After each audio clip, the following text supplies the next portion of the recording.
1 year ago, Toontown was completed, and now it's open. Oh, wait, strike that, reverse it. 1 year ago, Toontown was opened, and Disney has finally finished Toontown. Let's talk about that on That Park Place. Hello, I am Jonas J. Campbell. I'm in a zany and wacky mood today. What about you, Vash? Oh, I'm in a zany, wacky mood right here. We're talking about Toontown. How can you not be zany and wacky when it comes to I don't know. I mean, if Fantasyland is like the fantastical themed land, this is like the wackiest themed land. Is that how that works? I don't know, think but it's it awesome. might be. Smile, darn you, smile, because the whole world is a great world after all. We have got a story for you, though. It seems like even though it opened a year ago, that we've been following this. I mean, we have been intently following this for over a year now. I think Disney finally finished Toontown. Vash, tell us what we've won. I I never thought I'd see the day. I've been following this. I've been following the reimagining of Toontown since like 2019. Literally. Okay, it's been a long time. And we're finally here. This via Scott Goose. Let me go ahead and share my screen for all you viewers right there. New after months of work, Donald's Duck Pond and Mickey's Toontown at Disneyland Park is open to guests as of this morning right here. Viewers of this will note that they promised a lot of new things for the reimagining of Mickey's Toontown. Unfortunately, the boat that used to be able to climb into, it used to have a slide inside, well, that's all been closed off. But in its place is this kind of water splash pad outside, and you can see all the kids and everybody having fun right there. That is pretty cool. I mean, I have fond memories of Donald Duck's boat right there, but I was going to be okay as long as, kids of this generation were actually having fun with this huge, I don't know, playset almost, right? Of this kind of bygone era of the 90s. Well, it took a while. It did not open with the land. It was surrounded by construction walls for months and months and months. People were wondering whether or not it was actually going to open at all, whether they had scuttled those plans. See what I did there? Entirely. But I can now officially say it is indeed open. We actually have some video from MiceChat's live stream that they actually had today, and you can see some of those fountains actually working. It's not quite as impressive as the concept art necessarily made us believe, but hey, you know what? It's got some water inside of it. They're dancing, it's playing, and all of that, and kids seem to be enjoying themselves. And by the way, this couldn't come at a better time because it's going to start getting hot over there in Anaheim right here. So it's pretty cool that they did indeed get this open and fulfill their promise that they made, I want to say like 2 years ago now. Yes, you're very correct. Actually, one thing that I would like to point out myself is that on the 2024 proxy statement for the Walt Disney Company, where they're bragging about everything that's gone over the last year, they actually did have Mickey's Toontown listed as their efforts towards creativity and innovation.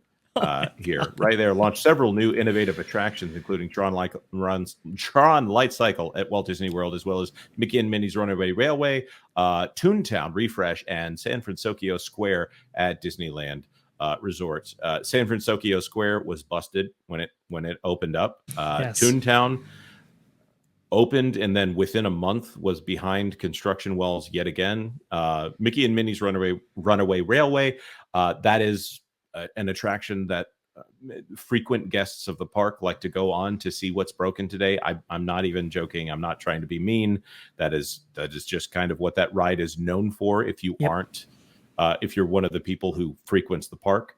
So true. It's kind of disappointing that Disney has had to wait this long. We were seeing a lot of improvements here. They added in some things that they had not originally announced. It makes me wonder if they in fact opened it just so they could have that superlative to say, yes, we opened it this particular year. They have Max's camping tent that they put behind. You could see it behind the construction walls, and it had a lot of little touches that reminded people of a Goofy movie, which is, of course, a fan favorite. So there are a lot of good things going on here. It's just been a question of what in the world is going on with the construction process at Walt Disney Imagineering. Right, because like you said, I mean, this has been a revolving door of construction walls in this very area over that year span. It opened on March 19th, 2023.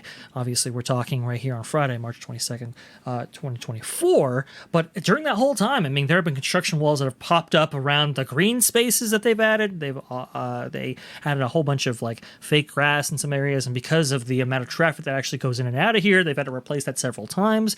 They've had bizarre incidents where they have kind of like almost sinkholes in some places, so they had to go back in, cordon all of it off, fill those things up, and then open these things up. Remarkably, I think Marty Snyder told me about a story where, and I think it's on his Twitter account, where he was in the queue for Chippendale's Rescue Rangers attraction there, the coaster there. You can The see in the gadget background coaster? of it. Yes, the gadget coaster. Sorry, they change these things on me sometimes. So and that's kind of what I want to get to, but I'll get to that in a moment. There was this tree that was planted and these covers that were placed on each side of it. Unfortunately, one of these covers wasn't actually placed, so there was this long, huge hole that some kid could have fallen into very, very easily. That's not good, obviously. But this whole thing about this. Oh, this is an example of innovation. This is a land that existed since 1992. Okay, it was just repainted basically. Like, come on, this is not an example of innovation or Wait. some groundbreaking achievement for Okay, Imagineering. so sometimes I have to stop because I'm an East Coast guy, and I don't live on the East. I don't live in Florida, so I Sure. don't go to the parks as much as I did growing up. So Mhm. when you talk about these West Coast parks, I sometimes have to ask extra questions here. So this all existed before? Yes, the original Toontown opened. I want to say it was in 1993. Do I have that correct? Let me just make sure. Yeah, January 24th, 1993. Yeah, Roger Rabbit's Cartoon Spin would open the next year. But okay, so this opens in the 90s, and that was there. The boat that you're seeing right there, that existed back in the day. They actually used to have a beautiful waterfall behind it, which they got rid of in this whole transformation process. But they basically just they took the interior of it, shut it off, put some effects on the exterior of it, and called it a day. These aren't technological breakthroughs. The majority of the infrastructure, I would say 97% of it, outside of Mickey and Minnie's Runaway Railway, was there in the 90s. So it's a modest refurb, all things considered. Well, I mean, I'm glad they have it. I was assuming this was all new up until this point. So imagine my surprise to find out this is not the most extensive refurb that they should be doing. Now they have had to rip out concrete and things like that. I have seen pictures of them having like park benches and things like that, and then ripping them all out and just having a generic green space. And when I say green space, I mean literal green, not like foliage green, like they put in some form of astroturf in the space in order to avoid wear and tear or something like that.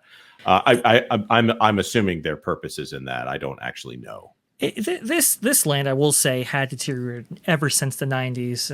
It was made kind of in that boom of like McDonald's play places and stuff like that. When the baby boomers first had their children, they were going ahead and they were taking their families to all sorts of places, including Vegas and all that.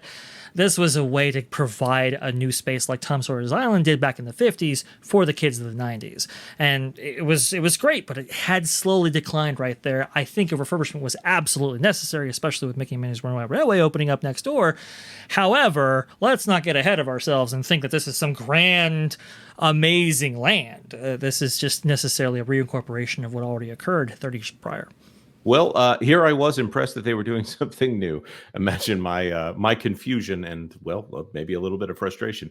They are taking credit for it though on the annual shareholder report, which is, I gotta say, that's pretty fascinating that they list this among other broken attractions as their great accomplishments over the last year. Does not give me a lot of hope for the singular attraction that they're opening at two parks here within the next little while here. We won't say the name though of the one that's not Splash Mountain anymore. But that being said, of course, if you are interested in what is going on at Disney parks, we would appreciate it if you would like this video. Of course, we also love it when people comment because we like to read the comments and to find out what you think of what we're doing, where you want to know more. Are you planning on visiting Toontown? Have you ever been out there? In fact, if you've been there in the 90s, how much has it changed? Because forgive me, I'm still reeling with the news that this is not actually a brand new space here.